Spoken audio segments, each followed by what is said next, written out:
Welcome back to Tales of Yavard. We are a Mythcraft TTRPG podcast, and this is not our first campaign. This is going to be Tales of Tales, Part 2. The second one. A show about the show. Yes.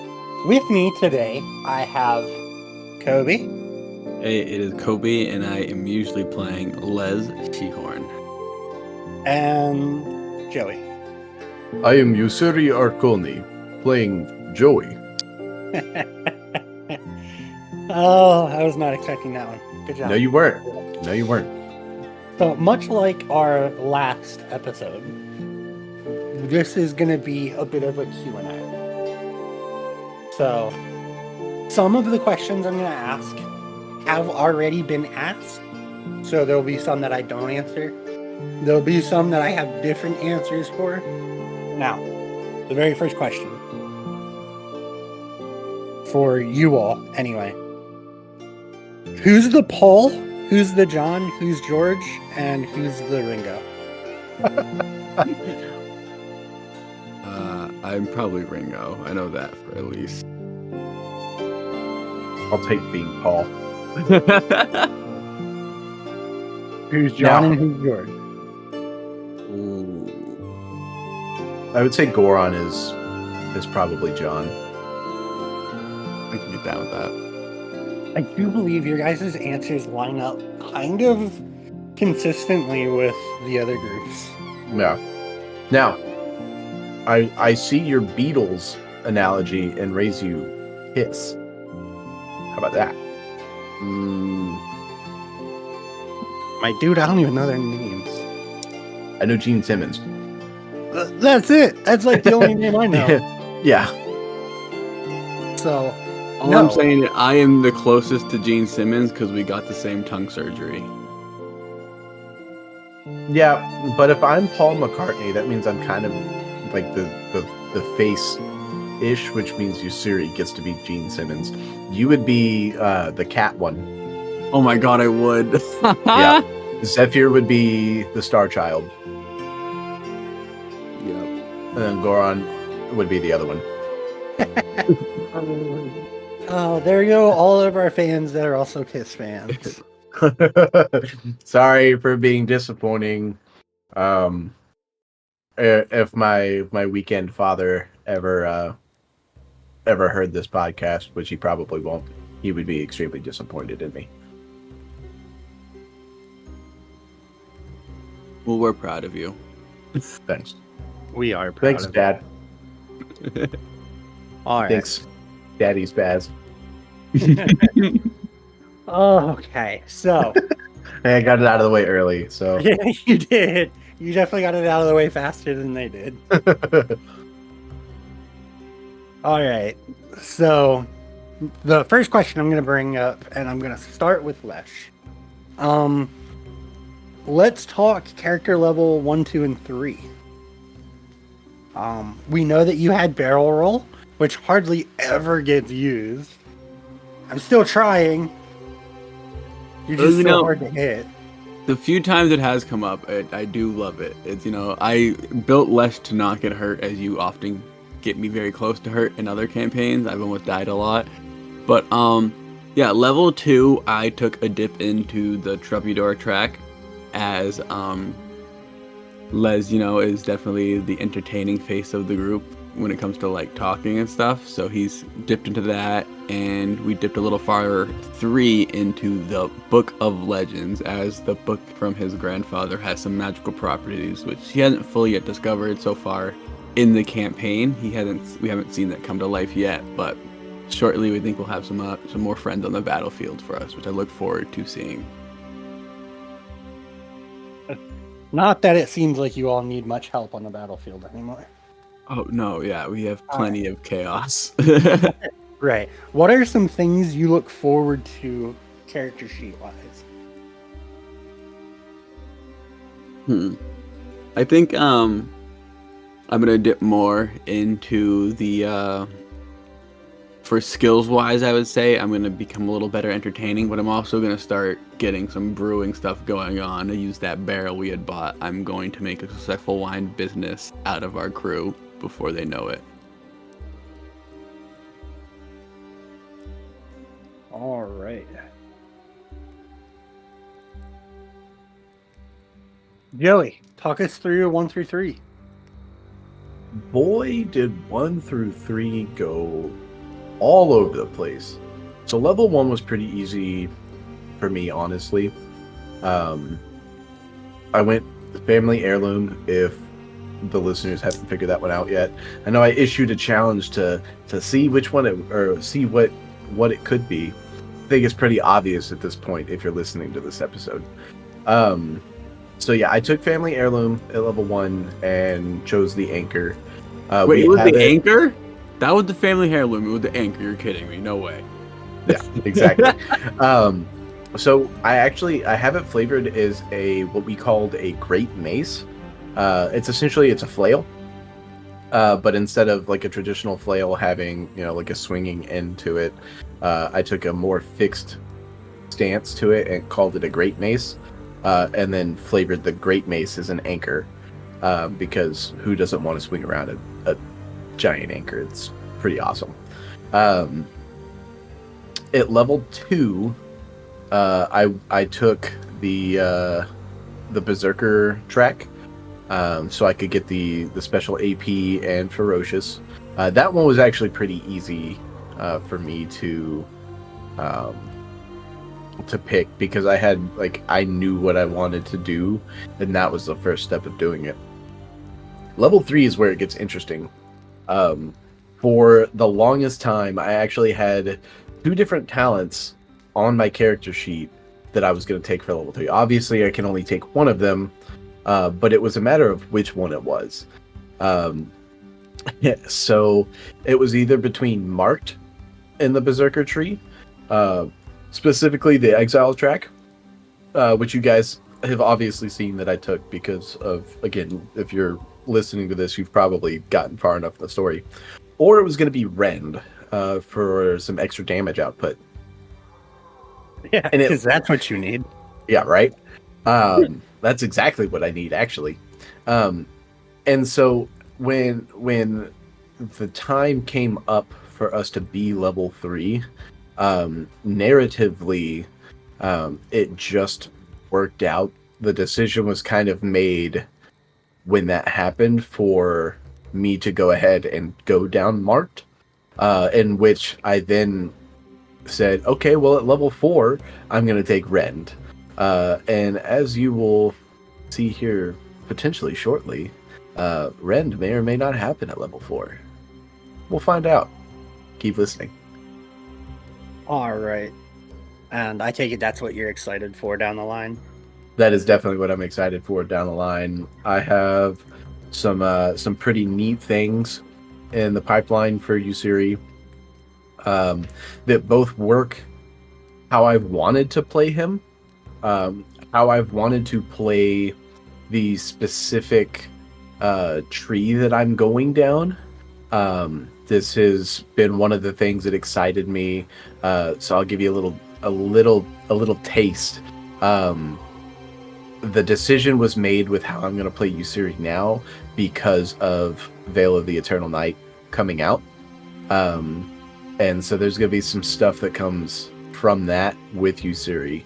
And so not only is it something that's going to be really cool, something that I really, really, really want to play, it's also going to fit the narrative extremely well. I mean, couldn't be more perfect with what Corey has set us up with. So I'm really looking forward to just everything that's going to happen in the future with Usuri. I'm so excited for it. Okay. I'm excited to watch you unleash that freaking pain, man. I mean, you do unleash the pain so often. Oh yeah. It wasn't until this last fight that anyone got a higher kill count than you per fight. Yeah. And that's mostly just because I focused on the boss instead of focusing ads. Yeah. All right. So, one of the questions we have here is, how did you all meet? So I'm gonna answer this a bit. I kind of answered it last time with the other group about I met Cobi when I was running demos and the level 31 shot that I did. But Badger. Yeah, I was a little Or salty. Joey. I was a little I was. salty you didn't mention me in the last episode, like, at all. You weren't there. I know I So- wasn't there, but yeah, I was a little salty. Everybody else got mentioned but me. So our relationship, so he calls me Badger. You hear me call him Spaz all the time. So our relationship goes a little bit deeper than just Mythcraft and just the podcast. So we've probably, what, 2 years now going on? Something like that. It was definitely because of the homebrew that we started conversing, because we had a general, love for D&D and the homebrew podcast, and so it ended up coming that he was looking for another player in a game. I was looking to play in a game, and so I joined in, and immediately, from just character creation, from just the two of us talking, and just making a character that fits a setting, and the homebrew ability that we put into it and all of that, I knew that it was going to be a great time, because Corey is a great DM, hands down. So yeah, we've been playing D&D-esque games for about 2 years now, and then when it came down to one of the original ideas for Mythcraft, we both kind of talked about doing a podcast when Mythcraft came out.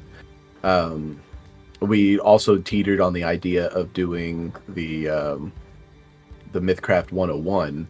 Now that was definitely, both of those were Corey's lead driven, projects. I'm not trying to, like, oh, it was all us. It's mostly him, but it was definitely like, yeah, man, that'd be a great idea. That sounds badass. And well, now here we are, actually putting it into effect and actually getting to do the podcast. Yep.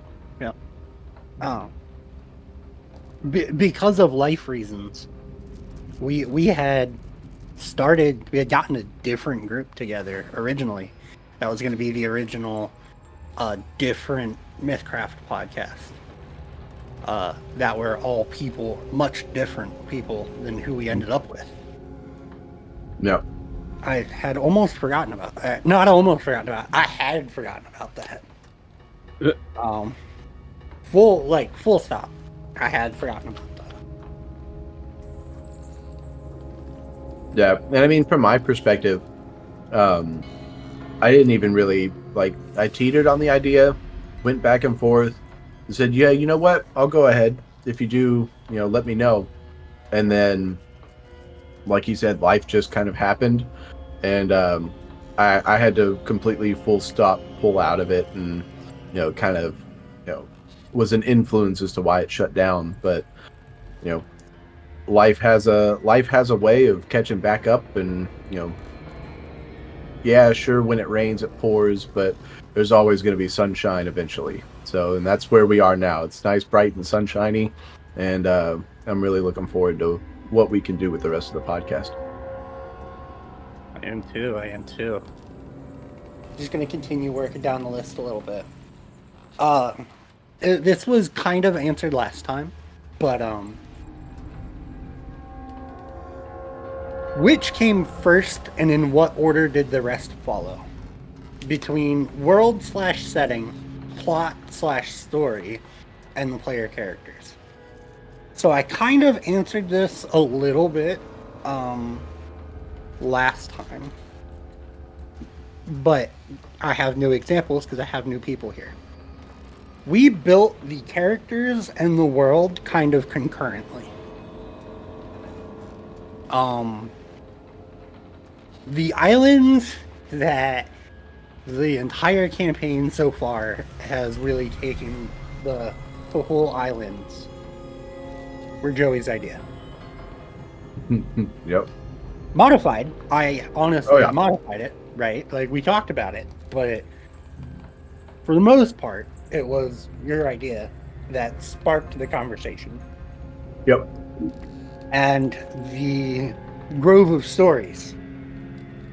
Completely, again, same kind of concept of Tremont, where I was like, hey, what kind of thing are you thinking about for Lish? And we talked about it. Yeah, definitely. Les is a very much so a bit of a self-insert character, so it was very fun to create a backstory that got to have a lot of influences from my own self, and then take your world building abilities and have that kind of change the character and bring them into your world and make them their own, which really has brought Les to life as a character. I think it's been a lot of fun to get to play them, and making the Grove of Stories was just hilarious. Just all those conversations we had about these hippie fucks. But okay, so as someone who hasn't really built a world with me before, how did that feel? Like that situation of like just having that level of what do you want? I mean, you definitely gave me that ability, and I think, but it never really felt like I had to like make big decisions too, because your questions were like very guided in the sense where like you kind of knew how to get to an answer, but it was very like it still could be an open ended, but like you knew how to ask the right type of question to like get the creative brain flowing. So it was fucking sick. Like, I mean, you know now. I mean, your DMs all the time, like with tips about DMing and stuff. Like you just, I think your style is fucking sick. So I like strive to be like to run games like you do. So like I fucking loved every second of it. And as someone who has been through it before, Joey, how did it feel this time?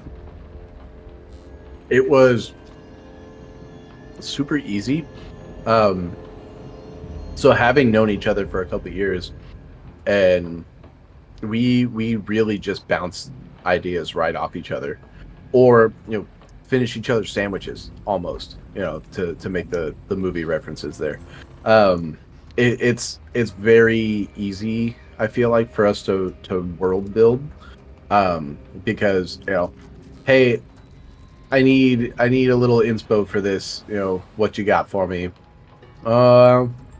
Okay, so how about, let's see, it's a seafaring-ish campaign, so we're going to be on boats. Islands make a good idea. Let's throw some strife in there. Why don't the islands can be controlled by different people, and then from there, like we were talking earlier, with the islands kind of being my go-to, that started with just, hey, what kind of character do you want, where do you want it, and then built an entire setting based off that character, which has happened before with other stuff too. And so, I mean, it was super easy, super straightforward. I'm not going to say that, it's, easy or straightforward in the sense of, like there's not a significance to it, but like with how significant it is, it's very easy, I feel like, for us to just, knock out these ideas and give something good. Yeah, because I think it was over a course of like 3 days that we were talking, and like 700 messages probably. Yeah, that's closer to accurate. I know I was at work and was not doing work.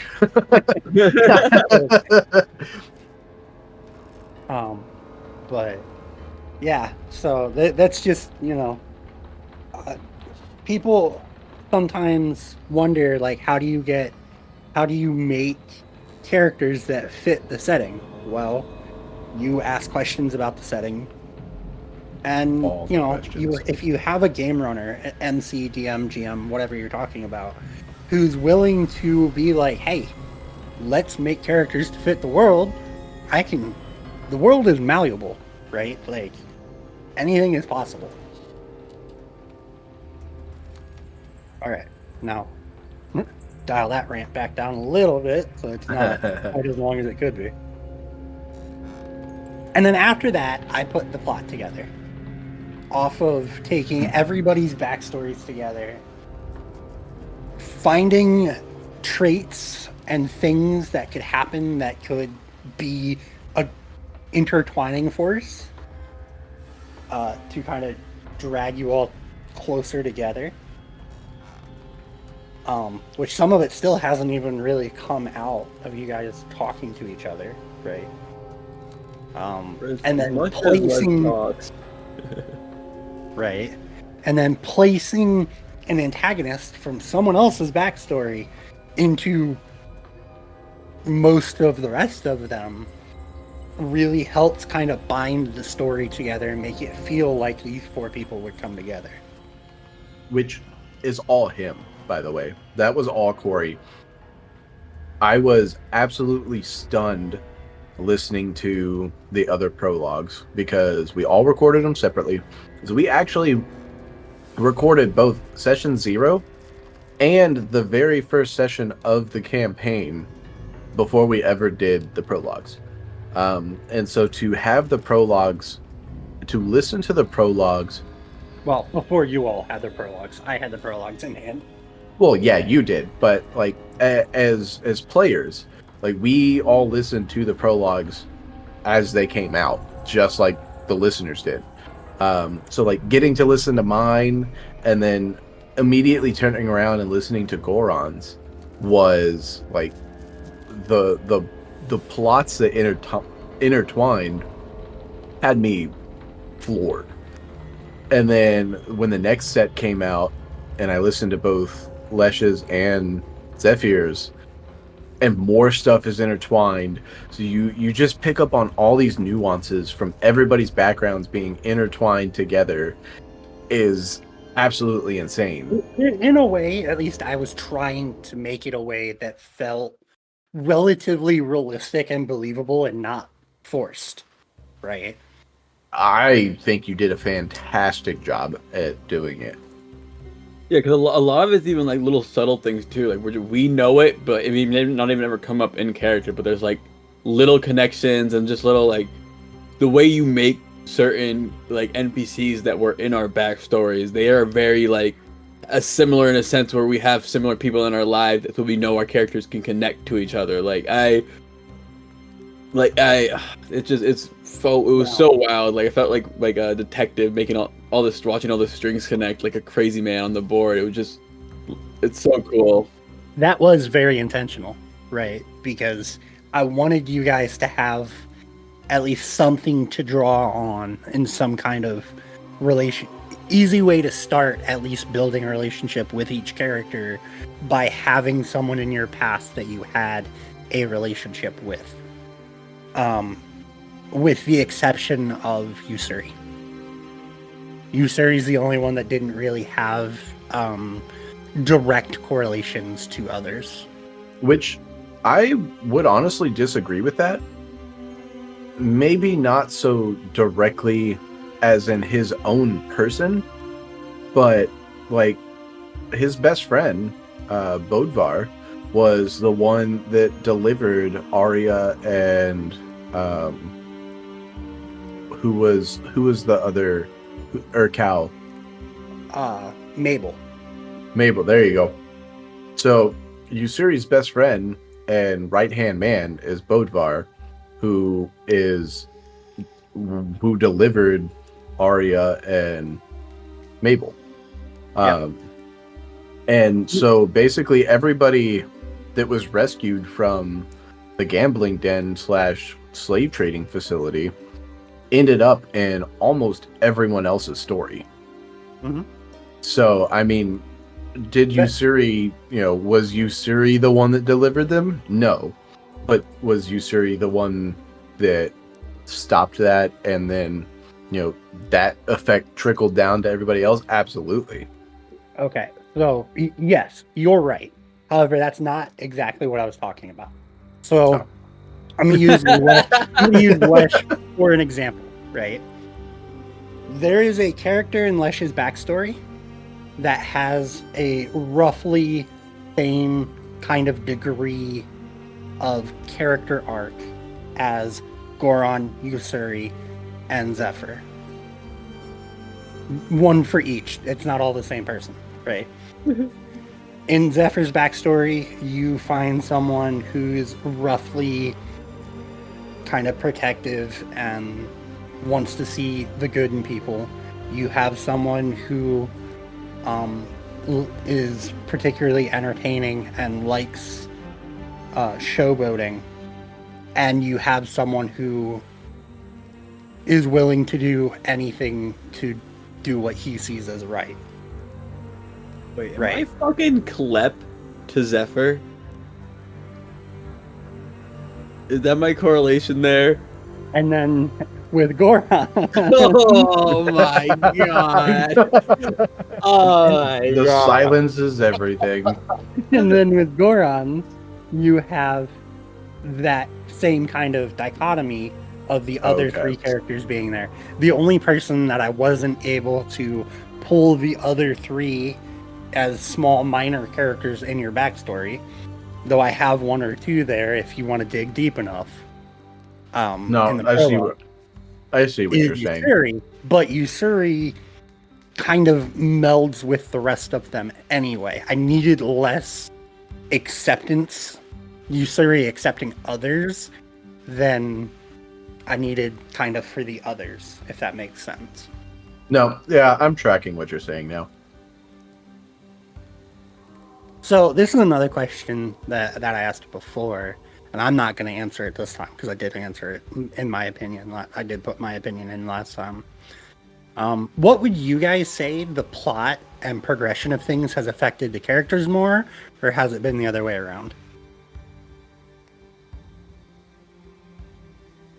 I think personally, as it stands right now, I think the plot has affected the characters a lot more.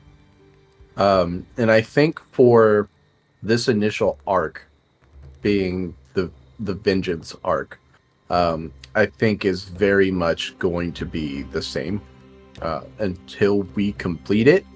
And then once we complete it, it's 100% going to be whatever we as characters decide to do next. I mean, I think there are some things that have been, I'll say there have been seeds that have been planted, but ultimately, like, we've come together and collectively agreed this has to happen plot wise. And so, I mean, I guess with that, the argument could be the characters drive the plot. But I think from a meta standpoint, I think coming together, we all kind of knew what was going to happen right off the bat, which is kind of the direction we're heading into now. We're getting prepared for that. Cobi. Yeah, I think I very much so agree with that. I think in the case of Les specifically, he is like very much so. I think he's not even letting like the plot that's going on right now still hasn't really affected him. Les is very much so, I think, in his backstory still. Like I'm thinking the plot is gonna catch up with him pretty soon of what's actually going on around him, because he's kind of with like a crazy group compared to what he's used to. I mean, like, he's here for the vengeance and understands it, but I think like he's kind of young. He's kind of, the plot is, I think it's just gonna hit him pretty hard when it does hit him. I don't think it's really hit him yet what's going on around him. What was the biggest curveball you guys were thrown? Like, what was the story beat you didn't expect? The fucking chick on a horse. So for me, it's Luna.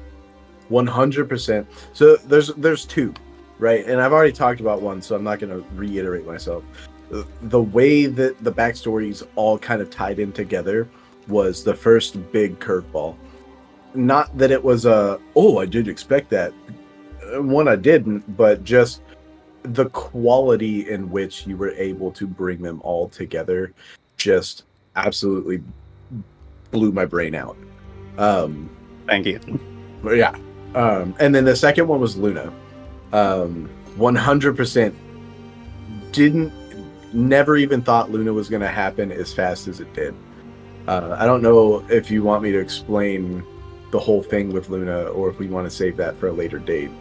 Okay, no, absolutely not. Because Okay. guess what? So last time I said that there were two things that were thrown at me that I was like, what the fuck am I going to do? I had a feeling that I knew what it was. My second one was I get a message from Joey one day and he's like, hey, what do you feel about this kind of character kind of coming into the thing? And I'm into the podcast.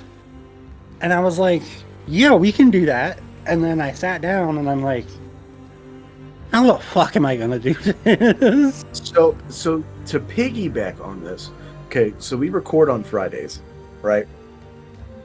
Thursday night, before we record, I sent him a message saying, hey, what do you think about this? Okay, I like that idea. Yeah, we can make that happen. And here's me in my brain expecting this to be, sometime in the future, not anywhere close to right now. So he's asking me questions again, like we talked about in the beginning. It's very, very easy for us to just ask questions. Okay, what do you think about this? How do you think that character would do this? What about this? How about this? All the questions were answered. We had headcanon on how we were going to do this. And I put it on the back burner going, all right, I'll love it when this character shows up and gets developed eventually. At the end of the episode that we recorded, the next day, he introduces Luna as a character, and I was absolutely, like, you can hear it in the podcast. My reaction was, are you fucking serious? Already? Because did not even expect it to happen anytime soon. I mean, I'm talking like months and months down the line is when I expected this character to be introduced. No, less than 24 hours. So that's probably the biggest curveball that I've received. Very happy we got it. Oh yeah, I love Luna. Luna is great. Yeah, and then her coming out swinging like she did. Dude, oh my god, what an intro to Luna. Just pop. I love the rip her face off or rip his face off, and then actually does. Yep. And some, because it was his entire, cranium. Oh god, so good. Okay, so another question that we have is, as things have taken shape, what would you say the ratio of planned versus improvised content is? Oh, Planned in what perspective? Your plan or our plan? Exactly. That's a fantastic question that I think we all know the answer to, and we can answer it as a plan only goes as far as the first round. And sometimes that doesn't even get to the first round. Nope.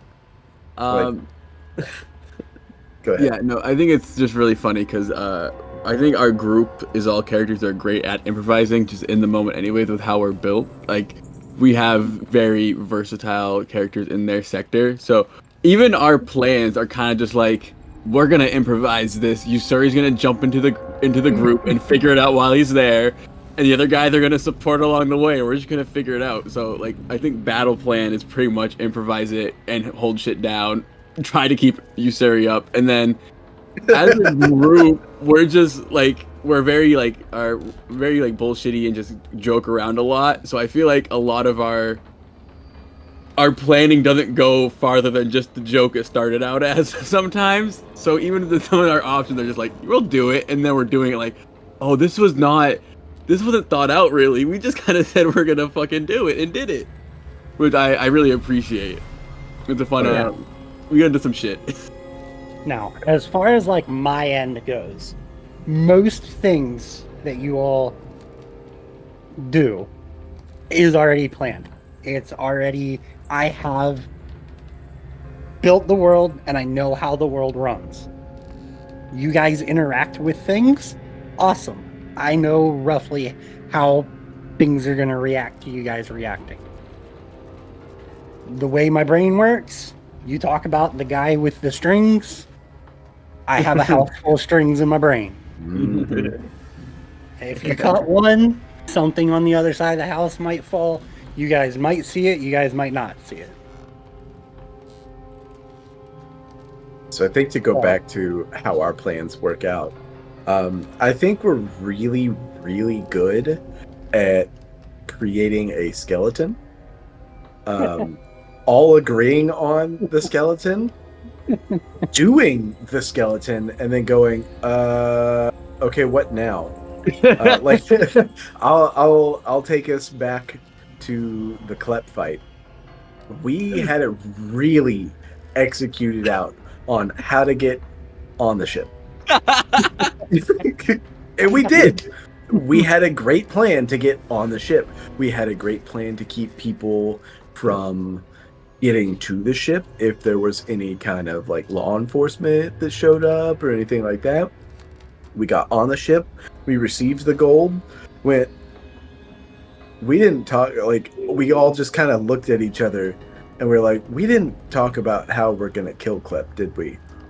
And then Yusuri, by the seat of his pants, was like, your guy looked at me funny. I don't appreciate that, just to start some shit. And that's how we got into combat. So it was a great plan until the combat part. And then we were like, oh, we forgot to talk about this. That was freaking hilarious. It was really like moments like those I wish we had the cameras recorded sometimes, because like it was just all VC kind of just sat there like, fuck. Yeah. I think the best is like I leaned back in my chair and I'm like, what are you guys doing? Because at this point he's giving you his shit and he's telling you to get off the boat. Yeah. I'll even go to like the most recent episodes with the Calico Jack fight. The start of that was, okay, this sounds like a really good idea. We'll send Les in there. He'll talk to him, distract him, kind of pull some people out, and everybody will jump behind him. And then it turned into what it did, which essentially is what happened and worked, but it was kind of an interesting conversation that divulged into why we started combat when we started combat. I was prepared for them to pull out a lot of bullshit on Les. Them asking me to strip the armor I just bought because I was scared of getting hit was not on my bucket list of things that were gonna try to fuck with me. So I was like, improvisation was full on there. And I'm happy it went how it did. Yeah, I mean, I'm not mad about it, but it just, again, it's one of those things, like, we've got a good skeleton of a plan, and we can stick to the skeleton. The bones are there. And you guys are quite good at building bones. And breaking them. Yeah. Well, everybody besides Les. Les has done, like, 0 damage this whole freaking game. But the support there, man, like... Oh, I love it. I love it so much. I am actually very surprised at how well our combats have been so far, because we only have, we've got Luna now, but like Yusuri was the only martial character. Zephyr's kind of picked up a little bit of slack going like mid range, but like the Klep fight was kind of insane for us to have dealt with. The fact that Usuri took on 4 NPCs by himself with some support from Goron and Les, like that baffles me. Now, we all know the almost outcome of that. That was a little bit more player error. I could have played slightly more reserved than that, but honestly, we went into that fight not at full rest either. No. Yeah. That I forgot that because we ended just before going there. And we ended one session just before going there, and I forgot we didn't rest. So we had some. Usuri was already looking pretty not great going into that fight, and we still came out, all of us, alive. Yeah, the Troubadour's support capability is just with the AP system on top of it makes it so beneficial. Like he's just become such a team player, and I think now with coming up with more stuff recently, I get to even do more of that on both ends, on my turn and after my turn, which is just gonna really. I'm very excited to make everybody do fucking massive damage while I hide behind the big bears. Yep. And this is a question I kind of have for you, Cobi. Have you played support in other systems? And if so, how does Mythcraft support feel? Yeah, actually, funnily enough, Bard is my favorite D&D 5e class. I am usually playing a support, and I know Bard and 5e is it's a thing, but it's so different. It's such a different type because I think just the AP alone is just such a big difference in combat from any like system I've played that it opens up the support so much because like being able to do multiple bits of support in one turn like for your whole team makes it changes how you look on a battlefield and stuff, and I don't feel like I have trouble with decisions, as we all can tell in any podcast fight. I do struggle a little bit with it already. So it does give me a little problem with having more at that point, I will say, because I do want to make sure I am as doing the most with it. But I don't imagine me going back to playing a support in another system, truthfully, with a different type of action economy and a different type of it's been super fucking cool at the end of the day. I just love it so much. Yeah, I think seeing the Troubadour class and from multiple characters too, I think the Troubadour is truly a utility support, sit in the back and buff your party and debuff the enemies, and you have to pay attention, you have to protect that person. But I think that puts it above and beyond other systems as far as utility goes, just on how it feels. I know this is going to be a heck of a pull, but there's an old RPG that I used to play called Ion, and there was a harpist class, and that's really what they did. All they did was strum their little harp and buff people and debuff, but they were squishy.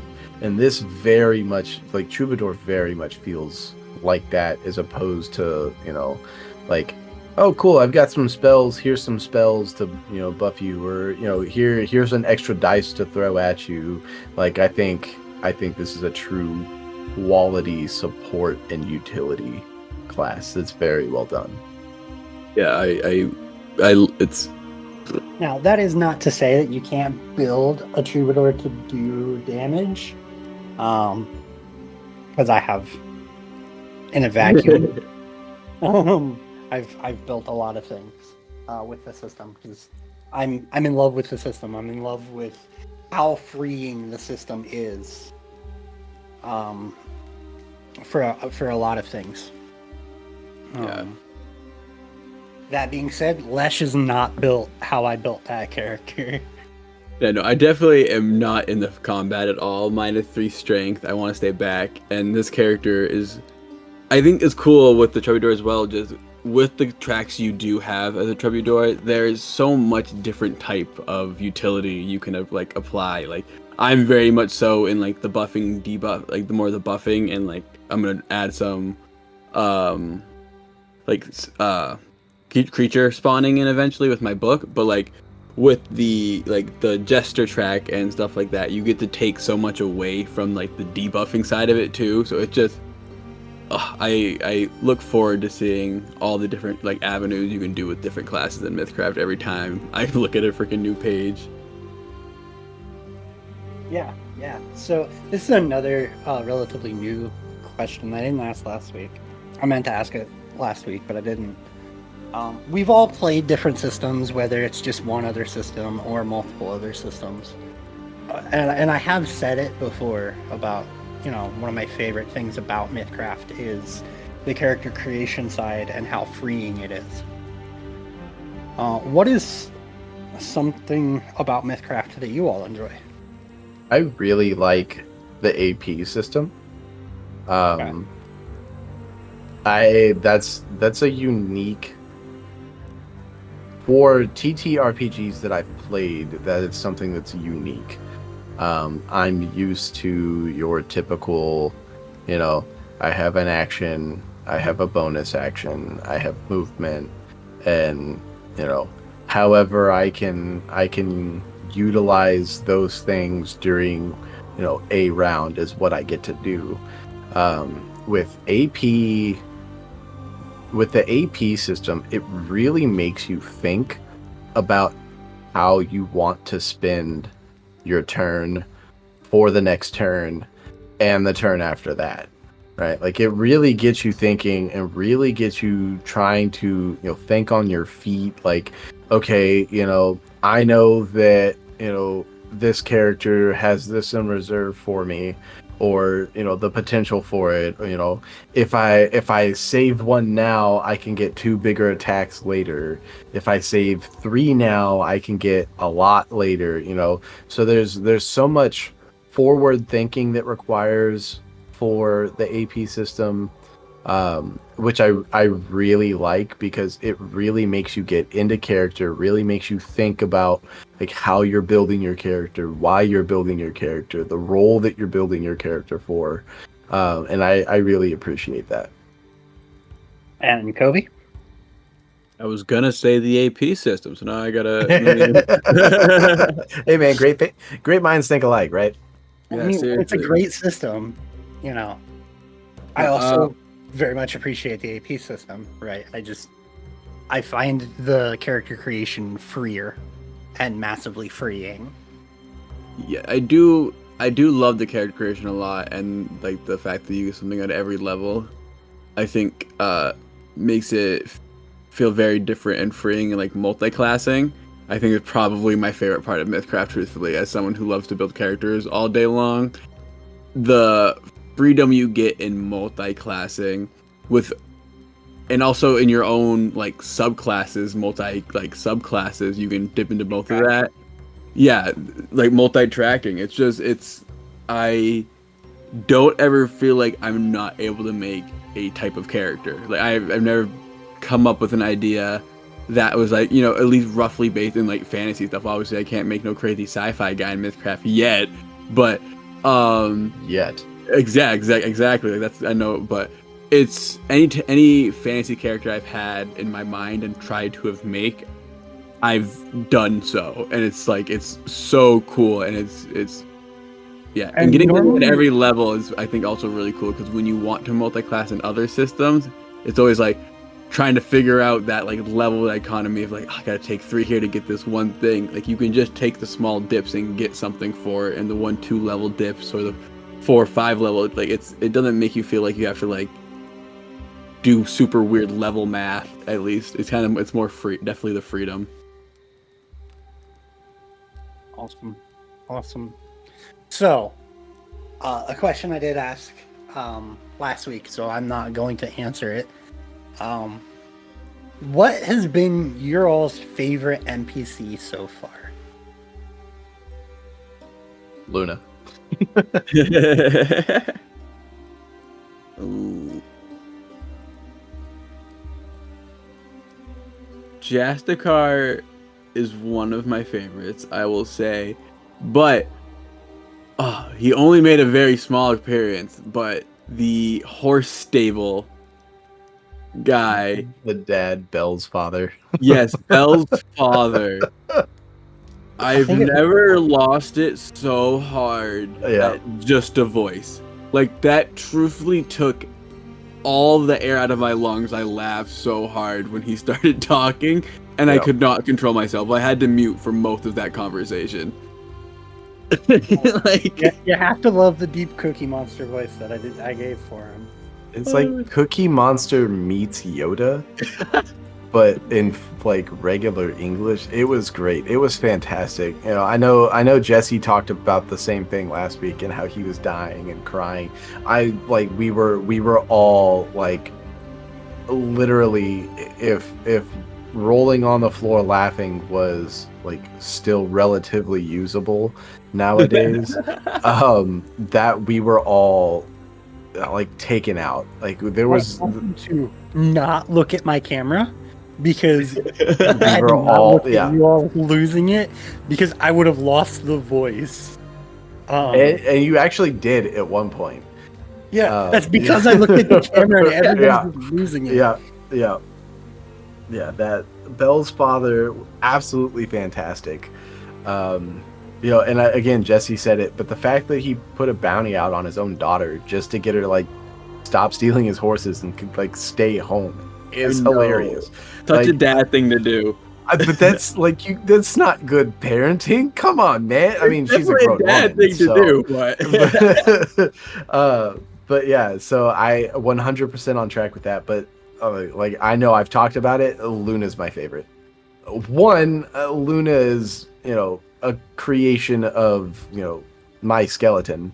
If we're gonna go back to the whole skeleton plan thing, like Corey put the meat on the bones, but like the bones are mine.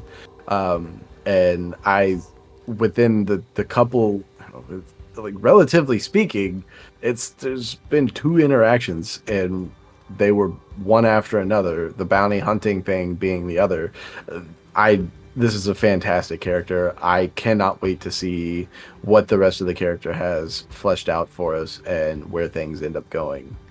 So, I love Luna as well. I think watching her interact with all the crew has been really fun. Just like that first interaction of everybody meeting Luna and just all of us being like, we have to deal with a debt, and all of us looking at Isari like, that's his problem. That is everybody knew. Such a great moment. I think my honorable mention too for an NPC, Les is not a fan of this NPC whatsoever, but Cobi loves her. Millie, the barkeep. I adore her and her attitude with our shenanigans. I think she's really probably one of my favorites in the actual town itself of like, but Les has straight up beef with that woman. Because she doesn't put up with any of his bullshit. Yeah. Yeah. All right. So, we got into it a little bit before in the other episode, but so we're kind of a mixed bag on like podcast and actual play experience. What has been your all's take on the actual play? How is it different between playing for a podcast and playing at a table? There's 2 questions there, if you couldn't tell. Yeah. Kobe, you can take this one first. Yeah, I'll start with the second question, actually. That's a little easier for me, because Spaz has DM'd the vast majority of all the games I've actually ever played on tabletop RPGs.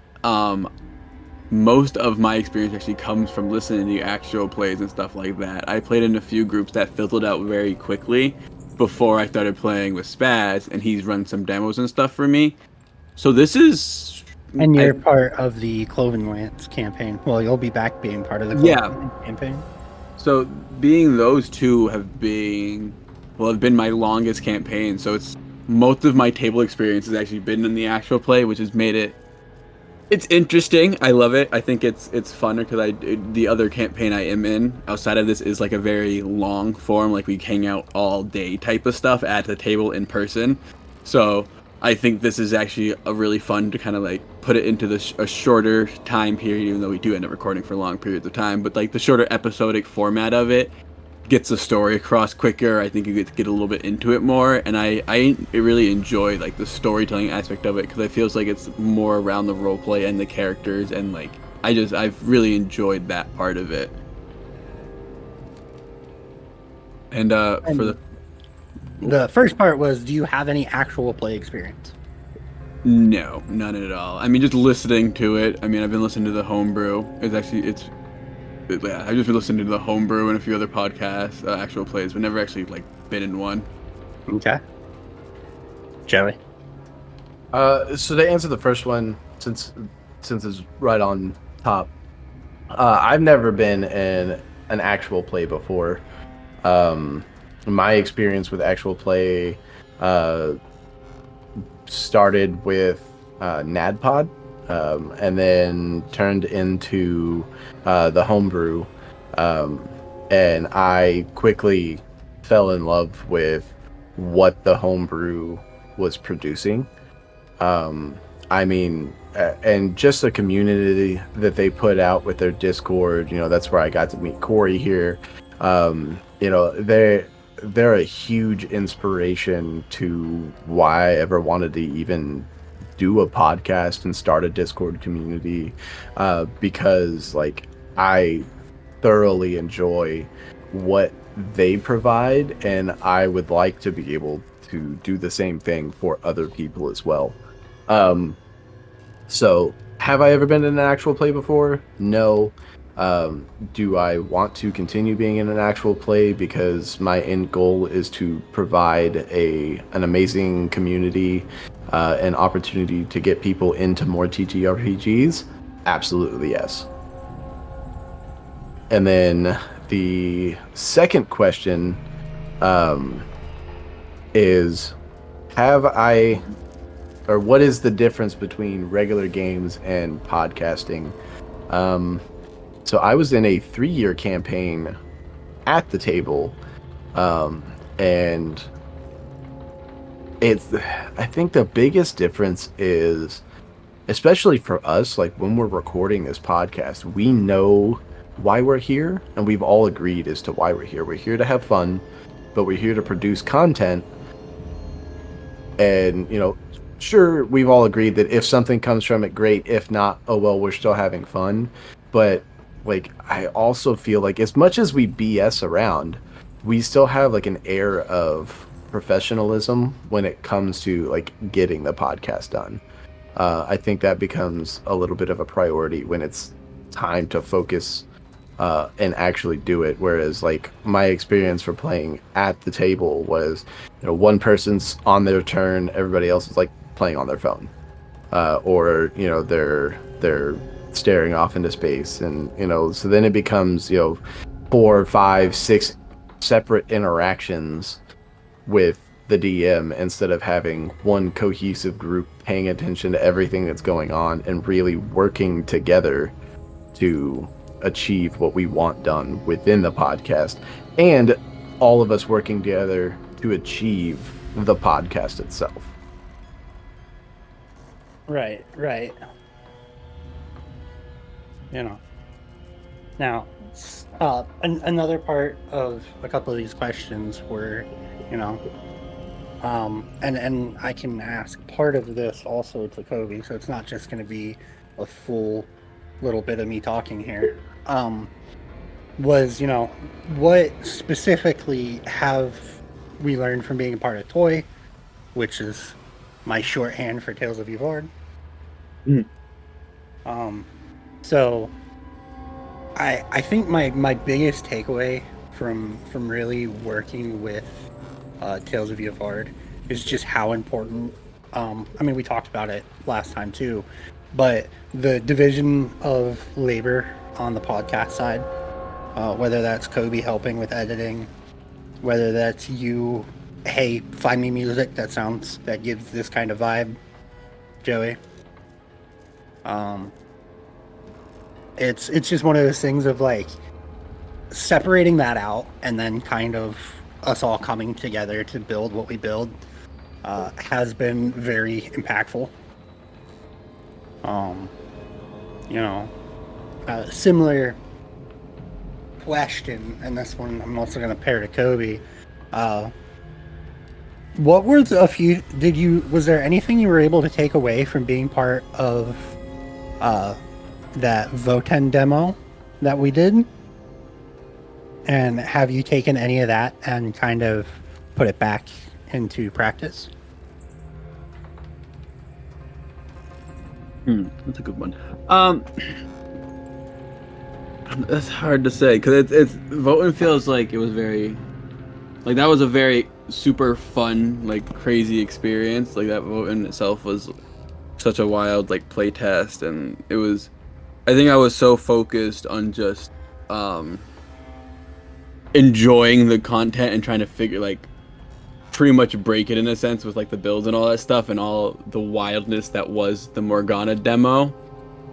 I don't know if I necessarily took like things that I apply into Tales of Yavard other than like just to fully embrace and enjoy a character, because like it was just really that was a real fun time to do. Just don't be afraid to like push a character to its limits and like let them be what they want to be. And if that like sometimes like it's more than just what you had planned for them. It's like the world around them has plans for them too. The dice tell the story and like accept that story.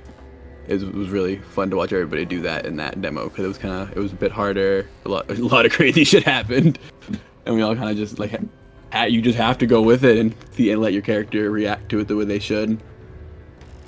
Yeah.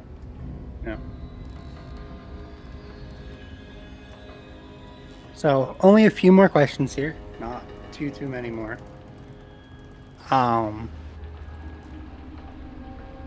What is something that you all are looking forward to in the story?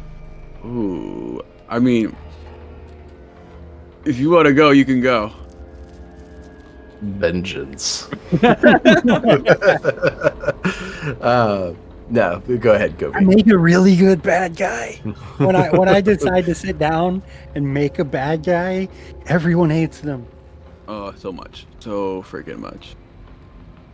It's actually an NPC interaction. You're talking a little bit beforehand. I'm very excited for Arya and Luna to meet. I think the feral cat energy in Arya, and Gorana brought it up that they're either going to become best friends or worst enemies, and I think it's going to be real fun to watch that grow, because I think the way Yusuri and Lesh have grown a little bit and how they're going to grow, they're going to be really tight, especially with combat and stuff like that. So I'm hoping to God our girls like each other. So it's funny that you mentioned that Arya has feral cat energy, because the only time Yusuri has ever seen her, she was just a little timid kitten, for lack of better terms. She was also very young. Well, but that's what I'm saying. So like the interaction there, like for when she shows back up and is introduced to the party, is gonna be a mind-blowing interaction for Yusuri. I can't wait for And the rest of the party. I mean, that too. Right, that's gonna be something that really hits Lesh a little bit, and Goron, I think, when they find out that Yusuri's the one that freed Arya. Oh, I trying to remember the name of the satyr and Mabel. I don't know that the satyr had a name. Willow. Yeah. My big sis Willow.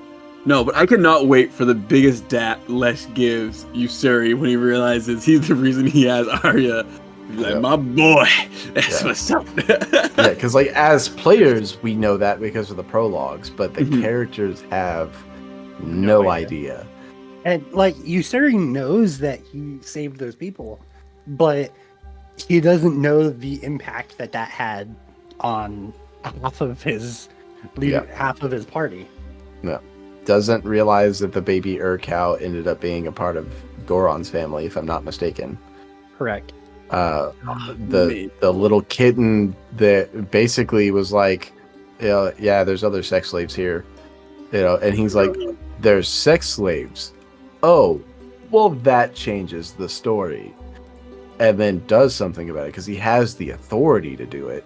Is like a part of Lesh's literally just entire backstory and main campaign or main character development with them going on, them spending their lives together, etc., etc.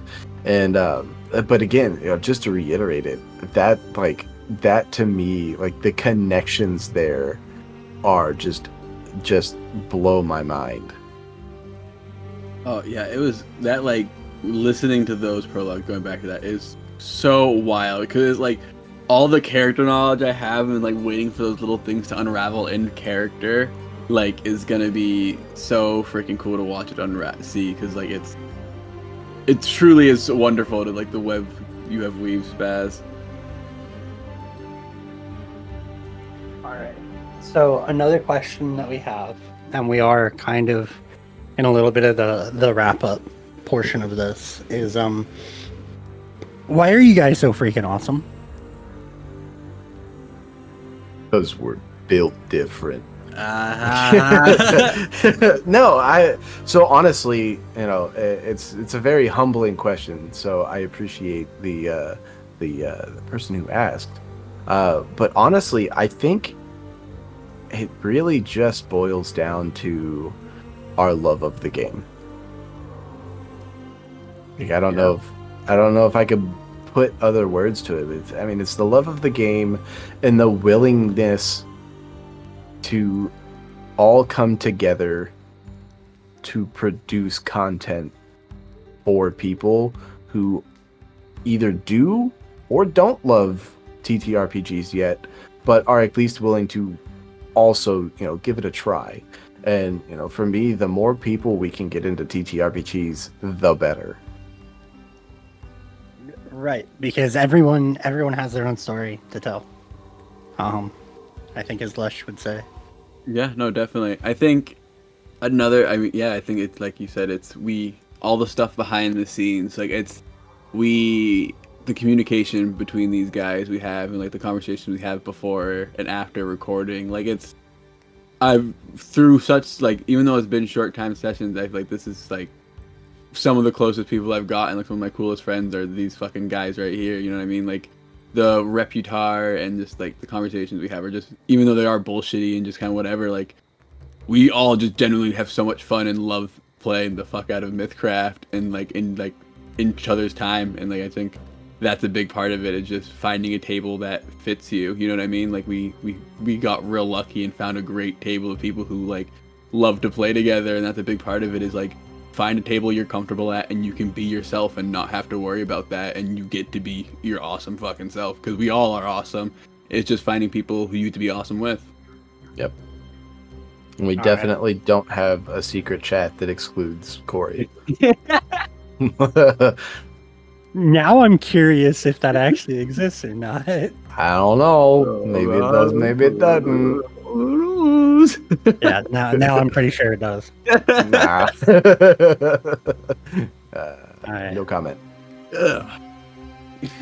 So the last question, well, not the last question. I do have one more question I'll ask after this. Why do you think you all work together so well? Like some kind of cool and crazy awesome Andromedus mix, like slime. I think I covered that a little bit with the communication behind the scenes for sure. Like if we do talk a lot and make sure like we all kind of in the loop what's happening with other stuff. We don't just like go do our own shit and then post willy-nilly, or like go like we all like just talk about the things we do. We are well oiled for sure because we all are applying it. Some oiled up boys in this chat over here. I think it's because we all share the same one brain cell. Pretty much. This one. Alright. So the very last question I have for you all is, do you all have any final thoughts you want to leave with our listeners? Cobi, why don't you go first? I mean, I just want to say, like, thank you for all the support we have gotten so far. It's absolutely crazy to know that I get to hang out with some really cool people and roll some math rocks and, like, create really cool content for people and, like, have people see that. It's dreams coming true, truthfully. Like, that, you know, fucking listen to actual plays as long as I have is something you always want to do. So the support you guys give us and allow us to do this, and, like, the likes and the comments and the questions and the shit, it's just so freaking sweet. And I'm just like, yeah, I'm blown away by it. Joey. And I 100% agree. I'm super thankful for those who have listened, those who are going to be listening to this in the future. Thank you so much for, coming and joining the Discord and talking to us and leaving the comments behind and telling us how you like it. I appreciate it from the bottom of my heart. And I know my buddy Jesse isn't in this one, so I'm going to say it for him, but Spaz is daddy. But I think it is time to go ahead and wrap this up a little bit. So, thank you all for listening to this episode. We hope you enjoyed listening and would love it if you let us know. Catch us on Twitter, Instagram, Facebook, Threads, and TikTok under Tales of Evard Podcast. Links to the link tree are in the episode description. If you really enjoyed the episode, give us a rating on whichever podcatcher you use, tell your friend, and spread the word.